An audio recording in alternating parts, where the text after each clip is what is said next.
Thank you for coming out tonight, the first night of the Democratic National Convention. I'll please welcome first the writer and director of the film, Ira Sachs. And then waiting in the wings, we have Greg Kinnear. And of course, Jennifer Ehle, who is taking a day off of Broadway. So Ira Sachs, first I want to say congratulations. You're in the throes of experiencing a mid-career retrospective at MoMA. I think that kicked off on Friday with your first film, correct? I thought you were going to say a midlife crisis. Midlife crisis. Maybe that too. Maybe that too. Yes, there's a retrospective that started last Friday of my films, and it's really great to have an opportunity to see them in context with each other and to sort of appreciate for a moment the struggle that went into sustaining a career as a filmmaker, which is always challenging, and so it's been a nice thing. Yeah. With that in mind, where do you think this film fits into your New York oeuvre? Well, I've made 3 films in the last 5 years that are set in New York, starting with Keep the Lights On, and then Love is Strange, and now Little Men. They are very connected and they are very different, I would say. I think the first film, Keep the Lights On, was about 2 men in their 20s in the city. Love is Strange with John Lithgow and Alfred Molina was about 2 men in their 60s and 70s. And then this film centers around 2 boys. But like in all the films, I think it's the whole kind of family. And family to me means both a nuclear family as well as a communal family that becomes the subject of the story. And I guess that maybe that's how I live in New York and feel that's part of the New York I know. Now, who here has seen his last film, Love is Strange? Could I get a show of hands? All right, so almost everyone in the room. It's a masterwork, a beautiful, beautiful film. Also premiered at Sundance, as this film did. Now that film, it features much older protagonists than the 2 young boys that largely make up the narrative of this picture. But in that film, the 2 men lose their home early in the picture, and that sets off the series of events that unfolds over the course of the film. This film is about gentrification in a much more not so subtle way. What is it about that theme that keeps you coming back? To me, the theme really is home more than gentrification per se. That's a modern word for something that's been going on forever, which is how do people hold on to what they have, and how do they keep their families or themselves safe, and what do they do when they're confronted with economic problems in their own lives. So I think that's what's really in common. I think for me, each of these stories relates to some very specific experience or that I've observed or that I've heard about. In this case, it's actually based on a story that I heard from my co-writer, Mauricio Zacharias, who lives in Rio, or is from Rio. He lives here in New York, but his family was involved with a rent struggle. They owned a shop in Rio. They were trying to get rid of a tenant who had stopped paying rent, and this went on for several years. When I heard the story, I kept thinking there's 2 sides of this story, and in most cases around economics, there's always 2 sides.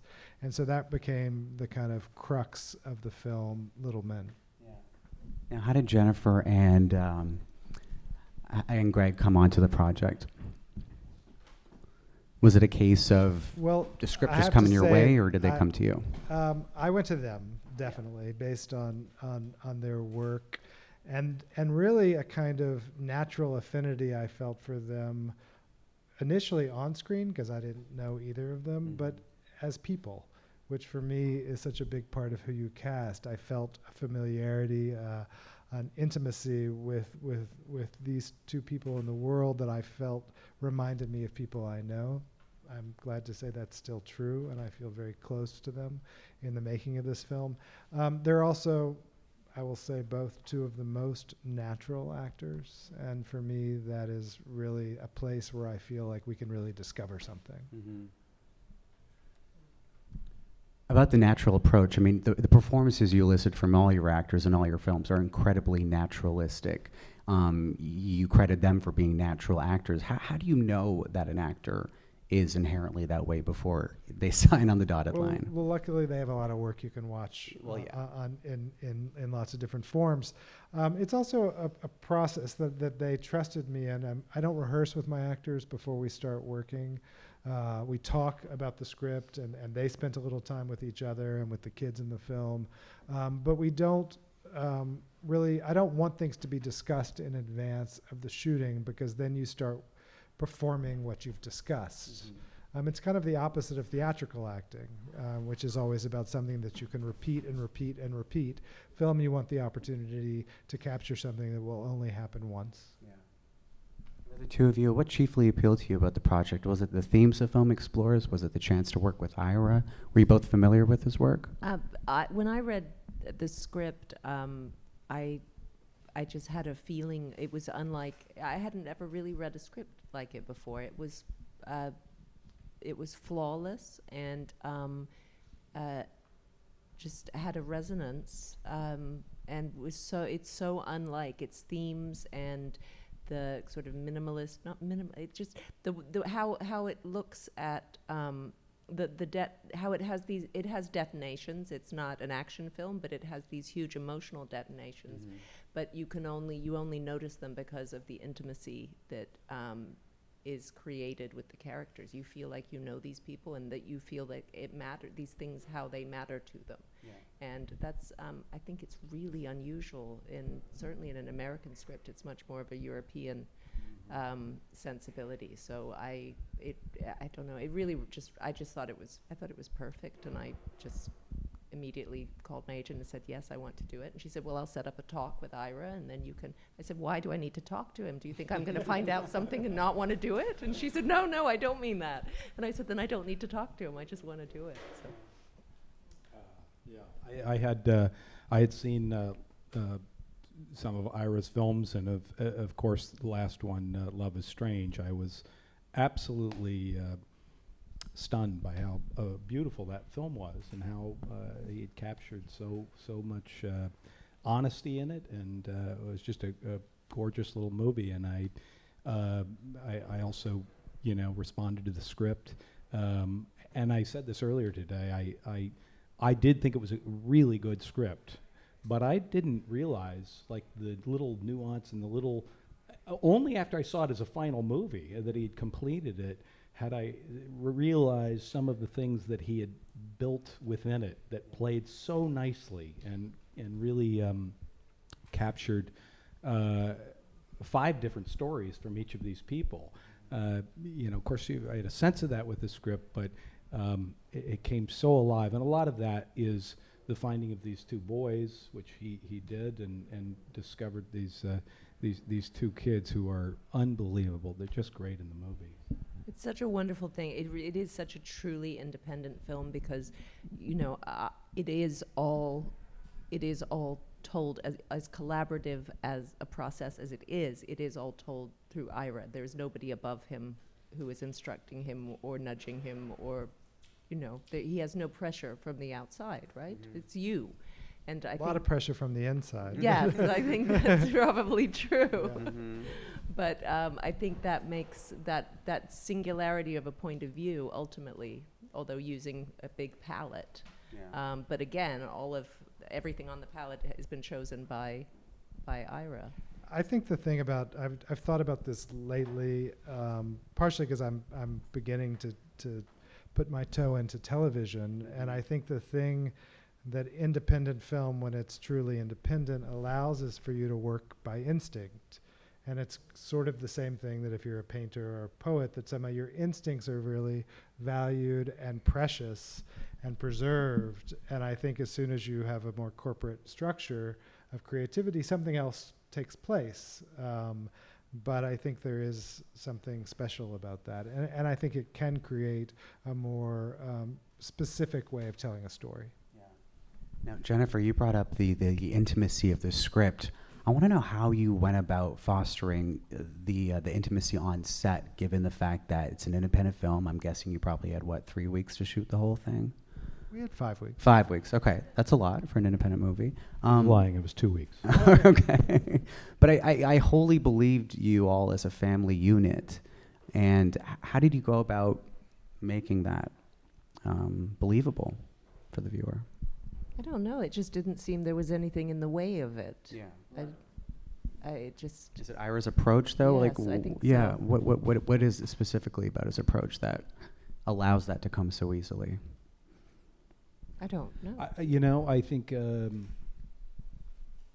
casting of it certainly helps that. Yeah. There's nobody who's fighting, who's working against what is, I think, inherently there on the page in terms of the casting, and also it's the place, the sense of place where we were. I mean, we were smack dab in the very place where the story was being told in Brooklyn, and I mean, I think we had moved. There were some misrepresentations in our actual location, but in that hot August month last year, you had a real sense that, or I think I felt like we had a sense of being in the same environment with which the story was being told. So that certainly helped. But I also think Jennifer's right that it was more just nothing in the way. But it's interesting to me because I'm sort of looking at the two of you, and I really know the history of that family, and yet there were very few clues that you, in a way, were given. The script doesn't like lay out much of what came before and where you are and your jobs, but I do think that's script partially to give the shape to things, but I also think performance. I mean, I think you came into this with depth in terms of your relationship to these characters. I think, though, that, because I don't know, because we sat, and I know you do this, I think, with most of your actors, because you say you don't rehearse, and you don't, but we did have a meeting where we went through every single scene of hers, you and I reading them, and you were very specific about that, there were many clues in that about who she was and what her point of view of the world was. Did you have that as well? Did you guys read In through Atlanta. the script together in Atlanta? And so if you do that with every single actor, then everybody's does have a sort of, it helps solidify the point of view of each character. I guess it is a form of rehearsal. You're right. It's just not working with the other actors so that there isn't this kind of decisions made among the group of people, but they're very private to you. Yes, but it makes it more dynamic because the edges aren't smoothed over by, all saying, oh, we're all going to do this. Yes. It's just everybody comes in with their point of view and a sense of self that the other actors aren't necessarily aware of.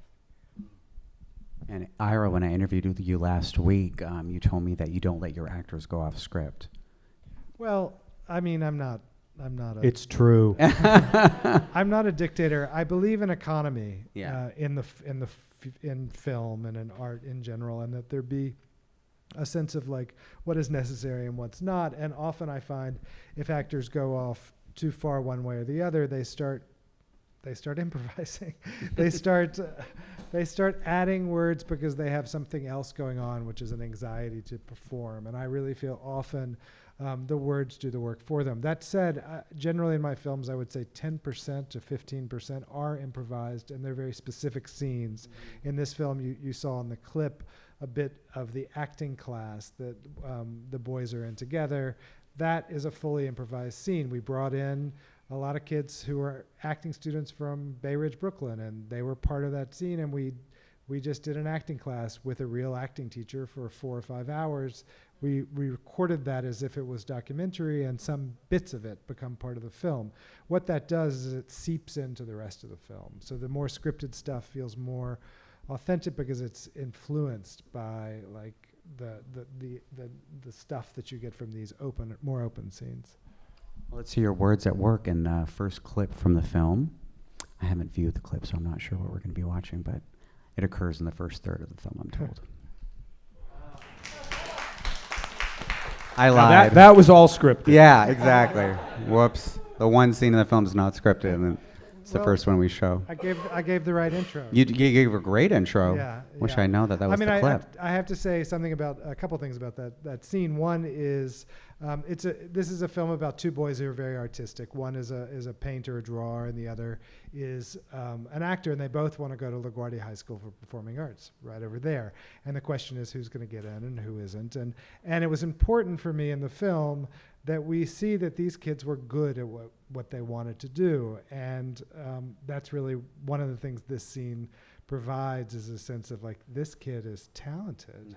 And I'll tell you two things about this kid. One, after this movie, which premiered at Sundance in January, he personally did get into LaGuardia High School for Performing Arts, so that was a great thing. And two, he has been cast both in The Dark Tower with Matthew McConaughey, and he's in Spider-Man, playing Spider-Man's best friend in the new Spider-Man reboot. So this kid is really talented, and we're going to see him for a while.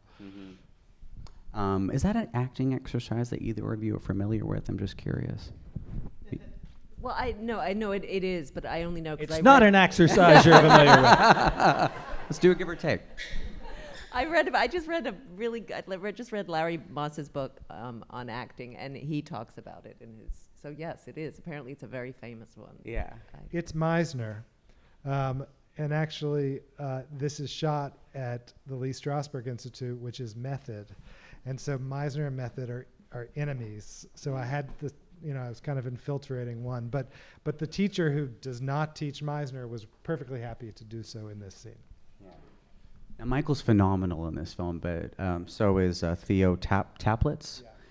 He's equally as astonishing in the movie. How did you find these two? Were they known commodities before you came calling, or? Well, this is their first. No, they're not. They were 12 years old.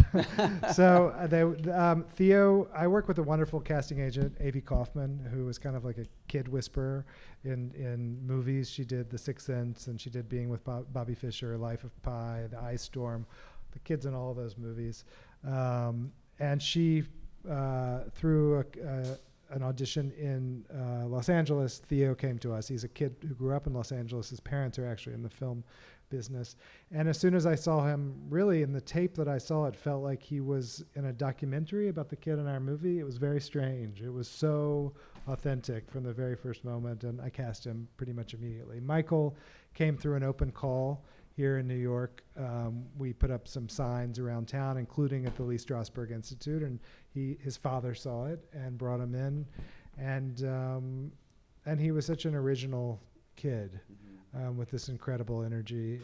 I thought that they would work very well together. In my mind, one of them is Theo, who's the more quiet, reserved character, is like a kid out of a Robert Bresson movie. He's very, very still, and you try to figure out how do you work with what's coming out from him.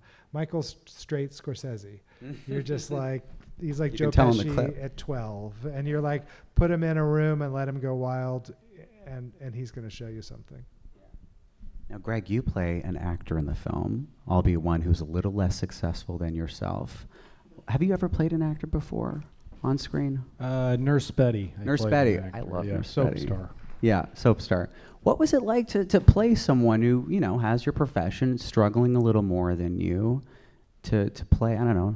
Well, he's going through, it was always a little unclear whether or not he's always been going through a difficult time, or whether he's had, I always assumed he's just had his ebbs and flows, and he's just not in a great place at this point. He's trying to get some theater stuff happening, but I don't know. I think that that's very relatable to any actor. Just the insecurity of that profession, and the no matter where you're at on the spectrum, there always is some sense of insecurity about it, and some of that insecurity is really nicely tapped into in this movie in really beautiful ways. Just kind of his struggle and how it's affecting him, and how it's affecting his relationship with his own son. Because I do think he's a good father, and he ultimately, I think that's that's the gold standard for him, is to be a good father. But he's he has other wants and needs like everybody else. But there was a lot of different, and he has to be a landlord, so there was a lot of different things happening. It was a really fun character to play. Yeah. Did playing him in some way force yourself to see your success in a different light?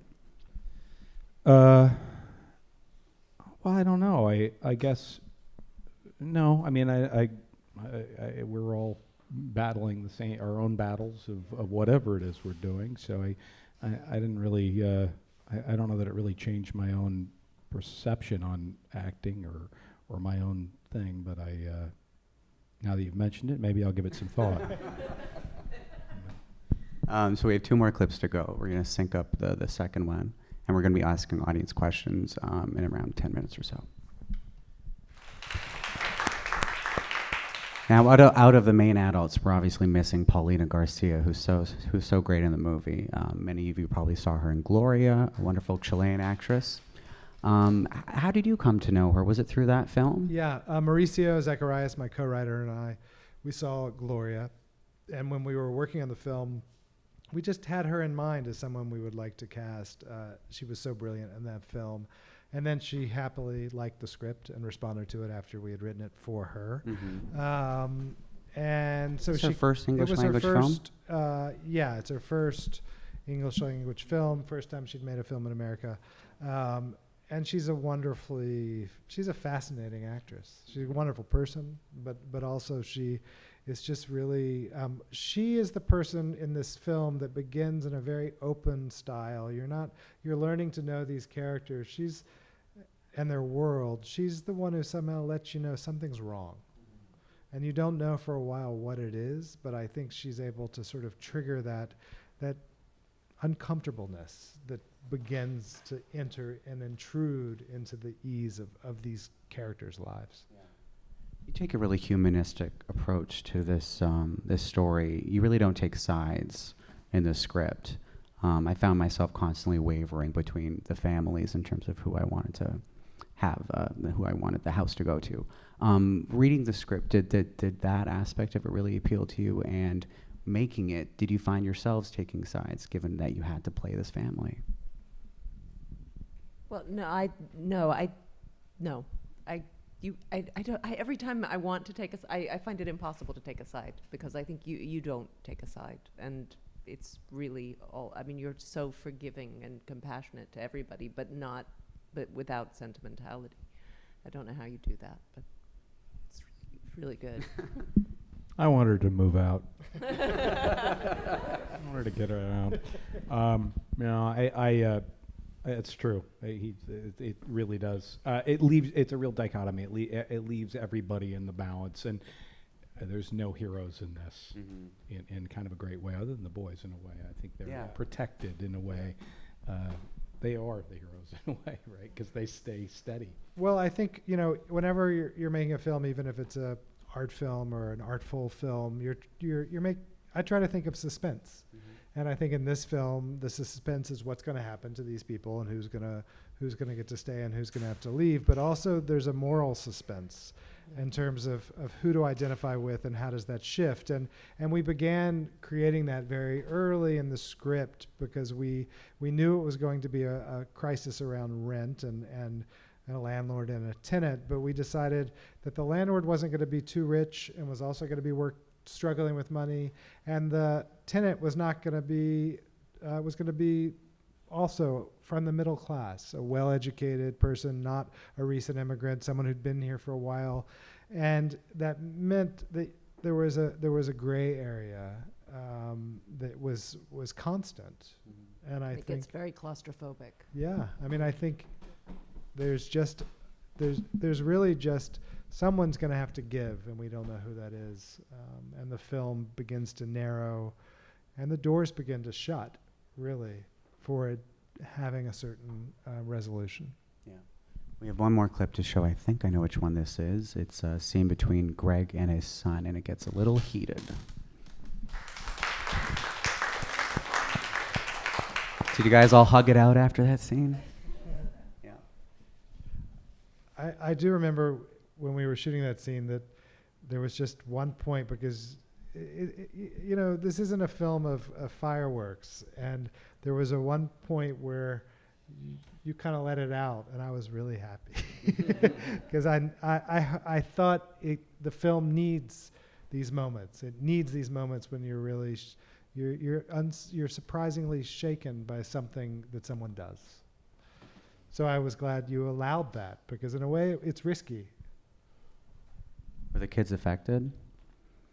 They haven't spoken. They haven't spoken to you since? The look on Theo's face says it all. Says it all. Is real. All right, so we're going to open it up to audience questions. If you have a question, please just raise your hand, and someone with a mic will be coming around to you. I can't wait to see the film. I mean, it looks amazing, but you mentioned TV, and I wondered if that's something you could talk about what you're working on. Some big stuff in the works. Yeah, I'm working on another New York story, which is about the actor Montgomery Clift. A biographical film for HBO to star Matt Bomer, the actor Matt Bomer, which I've been working on with Mauricio, my co-writer, for a little over a year. And I have to say, we did all the research for the film in Lincoln Center at the New York Public Library, where Montgomery's archive are, as well as the archive of his biographer.